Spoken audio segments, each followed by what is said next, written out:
invitation to share in the IICA-OAS conference. This is a timely event. In Haiti and elsewhere, underinvestment in agriculture has weakened our ability to meet the most basic nutritional needs for vast segments of populations. More than 1 billion people on our planet don't have enough to eat.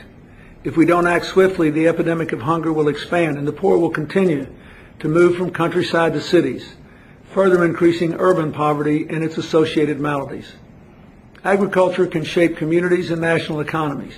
Its impact can be felt through food storage and processing, transportation, tourism, health and nutrition, exports, and other agriculture-related industries. Here are some interesting facts to consider. First, South Korea invests more in science and technology than all the countries of Latin America and the Caribbean. Mostly Argentina, Brazil, Chile, Cuba, Mexico, and Venezuela combined. Second, Latin America and the Caribbean have experienced a continual decline in food production in recent years. Food security, accessible, affordable, sufficient, safe, and nutritious food, is one of the most urgent issues of our time.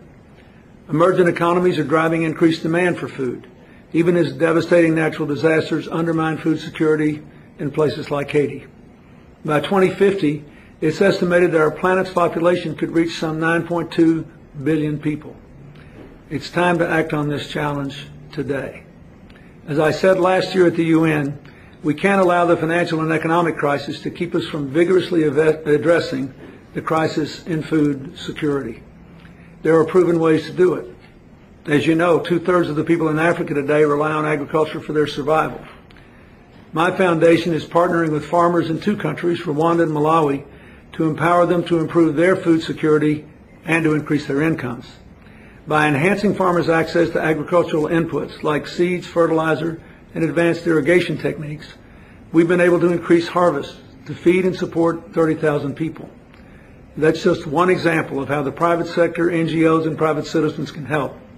I encourage you as ambassadors and government officials to take the messages you've heard today back to your heads of state, to encourage them to work with the legislators, ministers, non-governmental organizations, and of course the private sector, to elevate agriculture as a critical economic and political priority.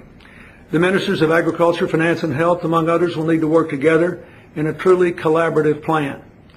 IICA is uniquely positioned to shape these efforts, to serve as the agricultural interests of 34 member countries in this hemisphere. I understand you will continue the theme of food security and agricultural development with the ministers of agriculture, and I'd like to congratulate the ministers in attendance at your upcoming meetings. As George Washington said in 1794, I know of no pursuit in which more real and important service can be rendered to any country than by improving its agriculture. He was right then, and it's still right today. Thank you.